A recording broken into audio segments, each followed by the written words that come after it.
ఆంధ్రప్రదేశ్ రాజకీయాల్లో పిఠాపురం నియోజకవర్గం ఎప్పుడూ హాట్ టాపిక్. తాజాగా మాజీ ఎమ్మెల్యే వర్మని పిఠాపురం టీడీపీ ఇన్ఛార్జి పదవి నుంచి తొలగిస్తూ అధిష్టానం తీసుకున్న నిర్ణయం పెను సంచలనం రేకెత్తిస్తోంది. ఈ పరిణామం చుట్టూ ఇప్పుడు అనేక ఊహాగానాలు వినిపిస్తున్నాయి. పిఠాపురం తెలుగుదేశం పార్టీలో వర్మ ఒక బలమైన నాయకుడు. 2014లో స్వతంత్ర అభ్యర్థిగా గెలిచి ఆ తర్వాత టీడీపీలో చేరి పార్టీని బలోపేతం చేయడంలో ఆయన కీలక పాత్ర పోషించారు. అయితే ఇటీవల నియోజకవర్గంలో ప్రోటోకాల్ విషయంలో జరిగిన వివాదం ఆయన పదవికి ఎసరు పెట్టింది. ఒక ప్రభుత్వ కార్యక్రమంలో సీఎం చంద్రబాబు ఫోటో లేకపోవడం మీద వర్మ అధికారుల వద్ద తీవ్ర అసహనం వ్యక్తం చేశారు. ఈ క్రమంలో జోక్యం చేసుకున్న జనసేన నేత పెండం దొరబాబుతో ఆయనకి వాగ్వాదం జరిగింది. ఈ సందర్భంగా వర్మ చేసిన కొన్ని అనుచిత వ్యాఖ్యలు కూటమి ధర్మాన్ని ఉల్లంఘించేలా ఉన్నాయని అధిష్టానం భావించినట్లుగా ఉంది.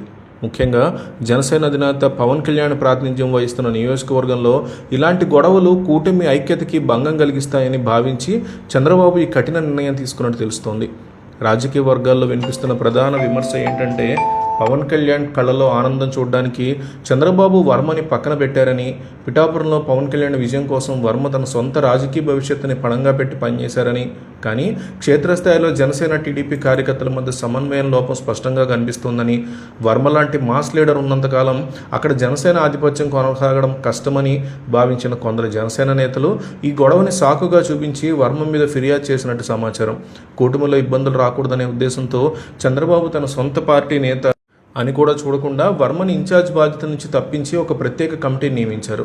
ఇది వర్మ అనుచరులు తీవ్ర అసంతృప్తిని నింపింది. ఇప్పుడు అందరి దృష్టి వర్మ తదుపరి అడుగు మీదే ఉంది. వర్మకి పిఠాపురంలో బలమైన క్యాడర్ ఉంది.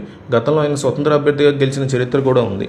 ప్రస్తుత పరిస్థితుల్లో ఆయన ముందు రెండు ప్రధాన మార్గాలు కనిపిస్తున్నాయి. ఒకటి, తనకి జరిగిన అన్యాయాన్ని నిరసిస్తూ వైసీపీలో చేరడం. వైసీపీకి పిఠాపురంలో బలమైన అభ్యర్థి అవసరం ఉంది కాబట్టి వర్మని వారు సాధారణంగా ఆహ్వానించే అవకాశం ఉంది. అయితే మొదటి నుంచి టీడీపీ భావజాలంతో ఉన్న వర్మ అంత త్వరగా వైసీపీ కండువా కప్పుకుంటారా అనేది కూడా సందేహమే. మరోవైపు వర్మ మళ్ళీ స్వతంత్రంగా పోటీ చేసే అవకాశం ఉందనే చర్చ నడుస్తోంది. తన బలం ఏంటో నిరూపించుకోవడానికి, ప్రజల్లో ఉన్న సానుభూతిని ఓట్లుగా మలుచుకోవడానికి ఆయన ఇండిపెండెంట్గా బరిలో దిగేటువంటి అవకాశాలు ఉంటాయి. నియోజకవర్గంలో ఆయనకు ఉన్నటువంటి వ్యక్తిగత చరిష్మా, చేసిన అభివృద్ధి పనులు ఆయనకి శ్రీరామ రక్షగా నిలుస్తాయని ఆయన అనుచరులు భావిస్తున్నారు. వర్మ మీద చర్య తీసుకోవడం ద్వారా చంద్రబాబు తన మిత్రపక్షమైన జనసేనకి ఒక స్పష్టమైన సంకేతాన్ని ఇచ్చారు. అంటే కూటమి ఐక్యత కోసం ఎంతటి వారినైనా పక్కన పెడతానని. కానీ ఇది క్షేత్రస్థాయిలో టీడీపీని బలహీనపరిచే ప్రమాదం ఉంది. ఒకవేళ వర్మ తిరుగుబాటు చేస్తే అది పిఠాపురం కూటమి ఓటు బ్యాంకుని చీల్స్తుంది. ఇది పరోక్షంగా వైసీపీకి లాభించే అవకాశం ఉంటుంది. మొత్తానికి పిఠాపురం రాజకీయం వర్మ సస్పెన్షన్తో కొత్త మలుపు తిరిగింది. వర్మ ఇక నుంచి ఏ నిర్ణయం తీసుకుంటారు, ఎటువైపు అడుగులు వేస్తారు, ఎలాంటి నిర్ణయాలతో కూటమి ప్రభుత్వాన్ని ఇరకాటంలో పెడతారు అనేటువంటి డిస్కషన్లు రాజకీయ వర్గాల్లో గట్టిగా నడుస్తాయి.